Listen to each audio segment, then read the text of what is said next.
التزاماتنا الدولية هو ولم نعلن عنها في العلن هو صناعة أجهزة الطرد المركزية الحديثة، وكان علينا أن نذهب إلى بناء تأسيسات خاصة، ولذلك قمنا بالتجهيزات من ناحية السيطرة وغيرها، وأيضا تحديد المكان لإنتاج أجهزة الطرد المركزي. وطبعا نحن قمنا بذلك، وكانت لدينا فعاليات وسيعة، ولكننا لم نستخدم ذلك، وحسب أوامر قيادة قائد الثورة ورئاسة الجمهورية لهذه البنية التحتية التي تبعث على الفخر والهامة جدا. بدأنا هذا العمل أن نتمكن في القريب العاجل أن يكون لدينا حديثا مفصلا في نفس المكان،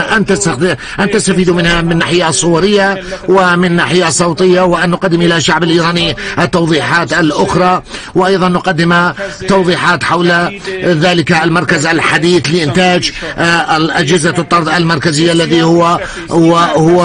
الحقيقة مركز متطور جدا. وإذا هذا المركز ما كان يريد أن يذهب بالشكل الاعتيادي فلربما كان ليتحقق بعد 6 إلى 7 سنوات، ولكن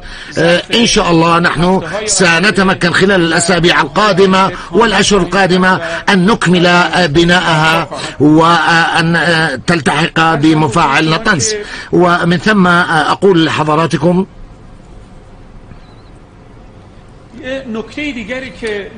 النقطة الأخرى التي بودي أن أشير إليها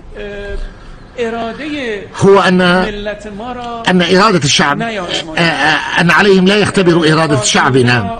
فلا يجب أن يختبروا، فإن من الخطأ اختبار أن يجربوا المجرب. فتم اختبار إرادة هذا الشعب لعشرات المرات خلال مثلا الحرب المفروضة، عادة ما يقولون حرب صدام ضد إيران ما يقولون، ولكن في واقع الأمر وكان حرب الاستكبار العالمي والدول العظمى ضد إيران. قوى الشرق والغرب كلهم دخلوا